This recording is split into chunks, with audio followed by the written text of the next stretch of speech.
Hello, everybody. This is Coach Allison, and I've got your week 23 Defy Aging workout. This week, we are going to go back to a more standard circuit, rotating around the turf space. There's going to be one large circuit, 6 exercises, I believe. You're going to rotate around for 4 rounds, and rounds 1 and 2 are going to be the same, and then rounds 3 and 4 are going to be the same. 1 and 2 is going to be 40 seconds on, 30 seconds off. And then rounds 3 and 4 is going to be the flip-flop of that. It's going to be 30 seconds on, 40 seconds off. So you get a little more break time for those final 2 rounds when you're a little more tired.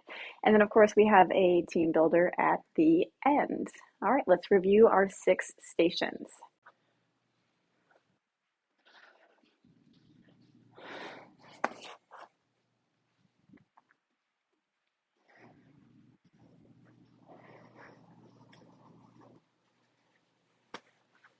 Okay, so station 1 is going to be a medicine ball sumo squat. So we're going to use these slam balls. The size is a little bit better for this, and they're more comfortable as well. So our sumo squat is a wide stance, as many of you know, toes pointed out a little bit. You're just going to do a big bear hug on the slam ball. You can kind of, don't link your fingers, so we don't want to do this, okay? But you can kind of grab your hand like this if you'd like, or you can just wrap around like that, whatever you prefer that way.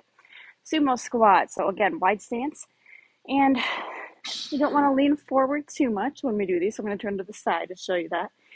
And we're just going to go into that squat, hugging this medicine ball, slam ball. Notice my knees are tracking over my ankles. See how my knees are going out like that? They're not caving in or anything like that. So you are going to get a stretch in your inner thigh here. Turning back to the side. Notice I have a slight forward lean, kind of minimal. I'm not forcing myself to stay up perfectly tall and straight. That's not going to be a natural position for a squat. But I'm also not coming, that was excessive, but I'm not coming super far forward like that either. So pick a ball that's an adequate weight for you. Weight is always optional. You can always do body weight if these are maybe new for you and you're still working on sumo squats. So grab the ball when you're ready, but that's our medicine ball sumo squat. Station 2 is a starfish. So this is a core exercise. We don't do a ton of isolated core things. We do more like functional, like full body core, but this is kind of one of those isolated core exercises. I hope you enjoy it. We've done it before. So you lie on your back, legs are kind of out at a little bit of an angle, arms are also out at an angle, meaning we're not just pencil like this. So we're going to bring one hand, basically we're bringing one arm towards the opposite leg, and then we're going to keep alternating.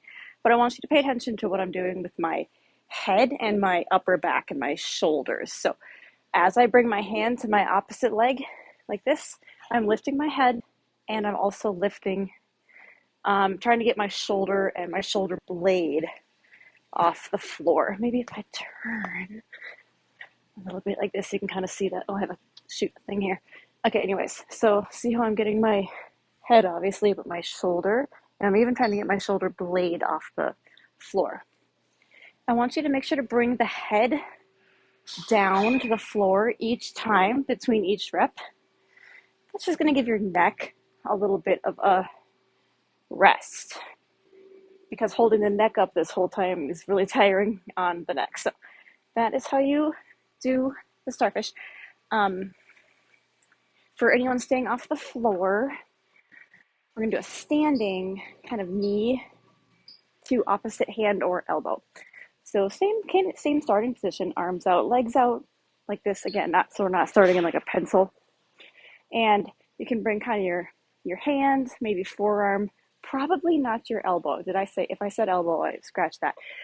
Because if you try to bring your elbow to your knee, it's really hard to naturally touch those two together.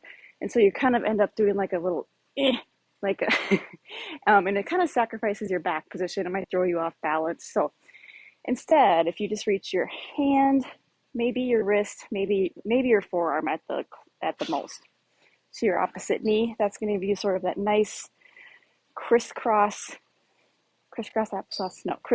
effect that same sort of crunch, abdominal crunch that you people on the floor are getting. So that's our starfish.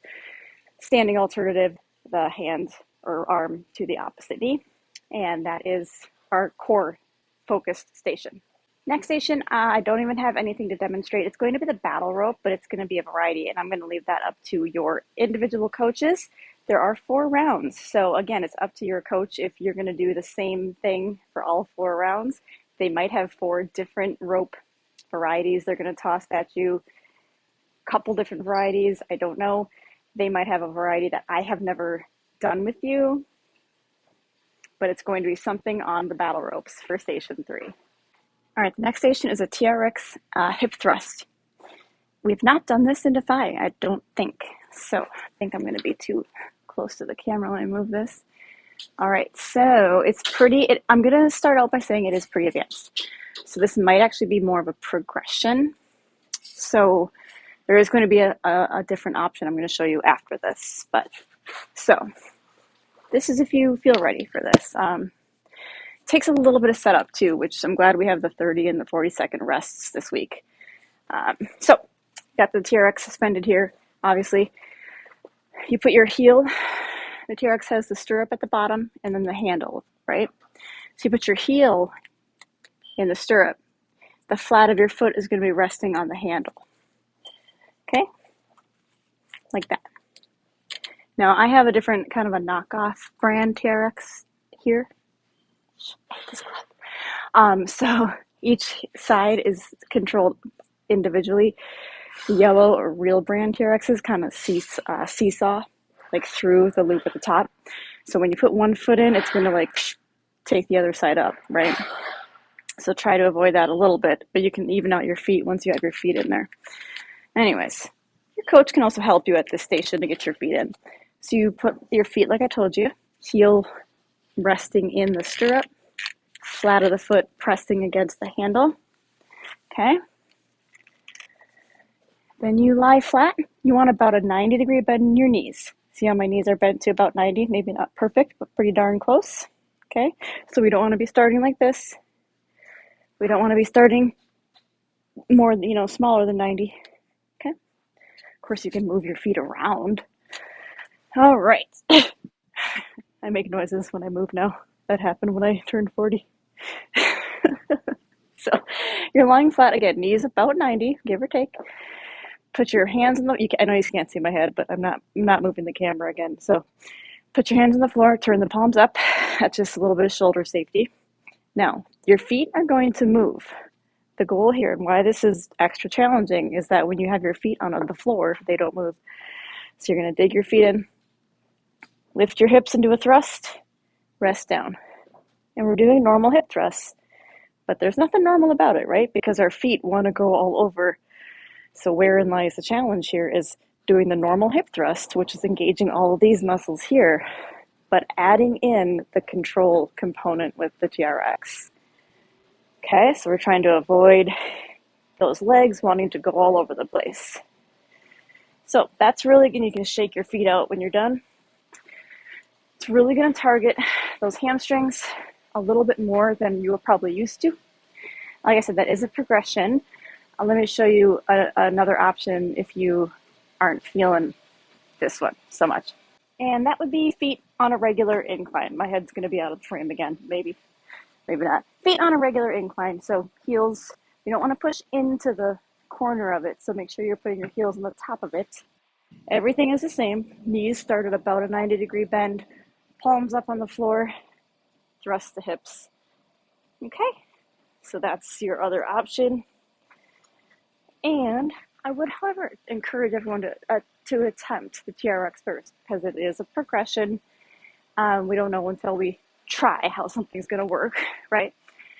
And of course, anyone staying off of the floor altogether, we do have another option. It's another kind of something new, something different. Be right back.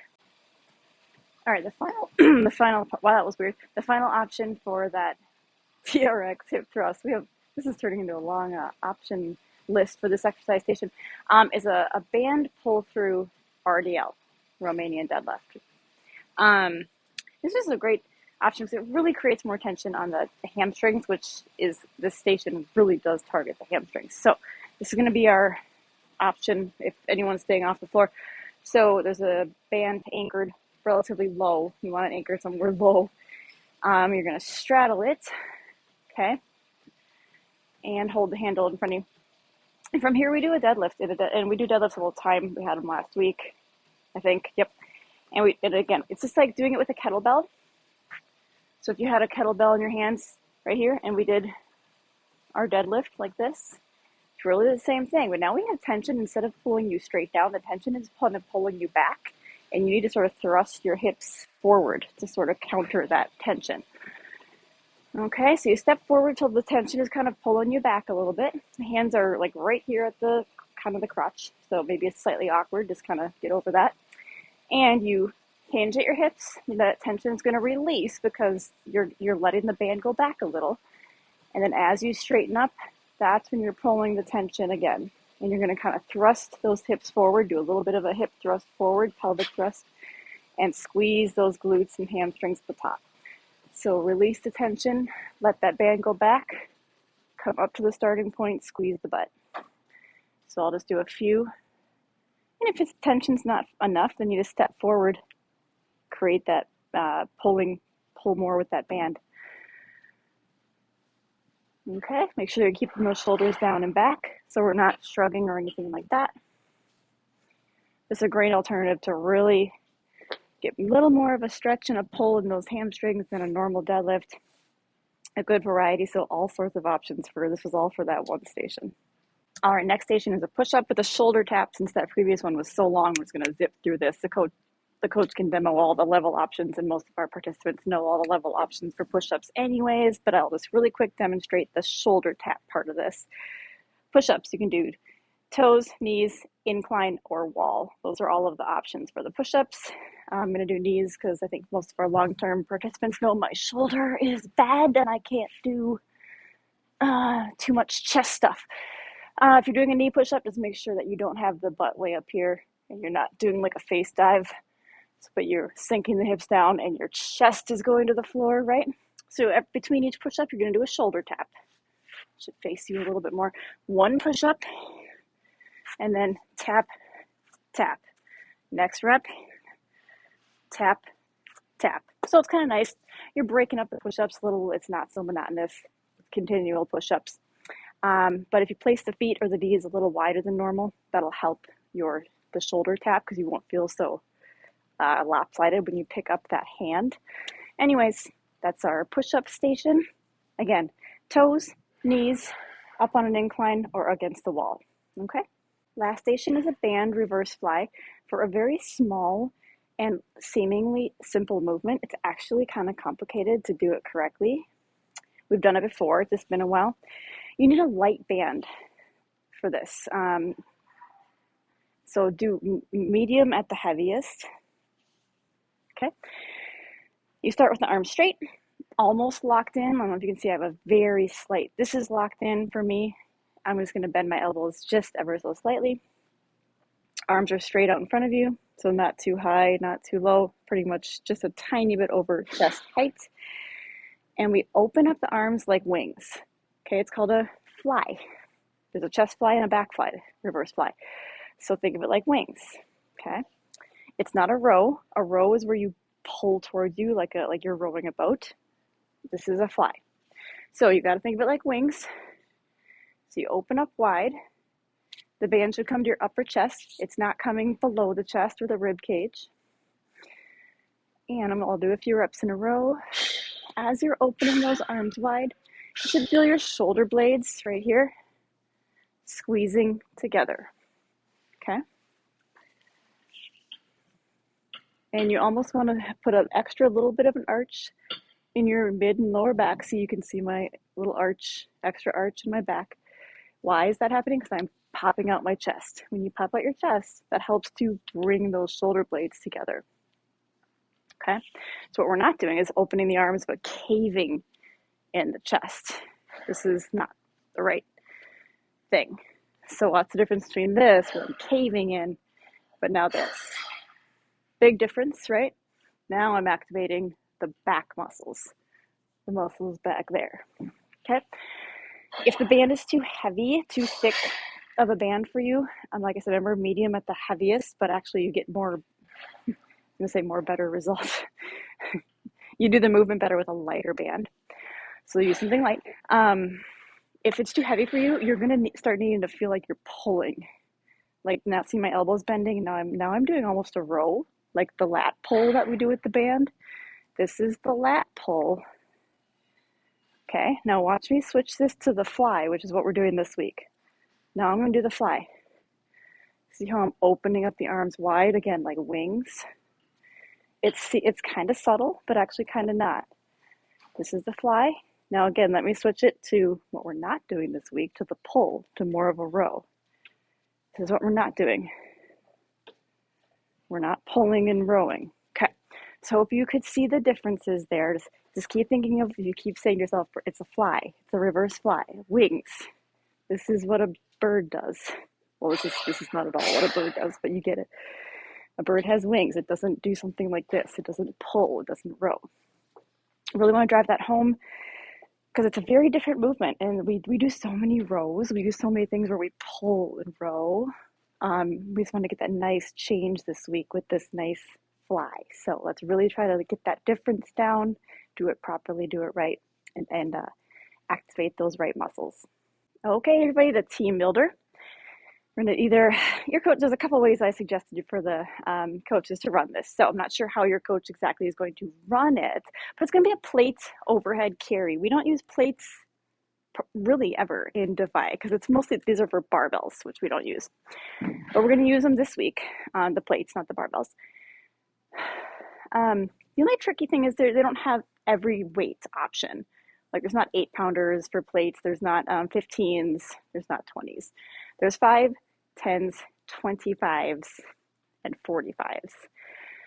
So if you need like a 15-pound, if 15 pounds is perfect for you, you're going to have to grab a 10 and a 5 and kind of hold them together. I'll show you why. If a 20 is perfect for you, you're going to have to grab 2 10s and hold them together. Okay. I grabbed a 25. Okay, I'm going to kind of hold it like a steering wheel. So if you had the 2 10s, I probably should have grabbed that so you could see. You would just kind of have 2 plates here. You'd be holding them stacked. Anyways, we're going to hold it overhead. Oh, I need to back up. Okay. Please have a good grip on this because we don't need any head injuries. All right. Hold it overhead. You want to lock those arms in straight. Now, when we do overhead things, the key to making this efficient as possible, meaning as easy on yourself as possible, is to lock in the elbows. When you lock in the elbows, you're taking a lot of the pressure off, literally, off of your muscles. You're letting the bones do the work. So if you do this, now you're having to engage those muscles more, and it's just a lot of extra work on the shoulders. If you lock it in, you're really just balancing it there. Okay, so lock the elbows in, and we're just gonna do like an overhead carry, kind of like a farmer's carry. Certainly not gonna go in a circle like I just did, but I wanted to stay in the frame. Again, your coach might time it, stay on the turf. You might go around the whole entire gym. If it's nice out, hey, you might go through the parking lot. I really don't know where your coach is gonna have you go. But that's gonna be our team builder.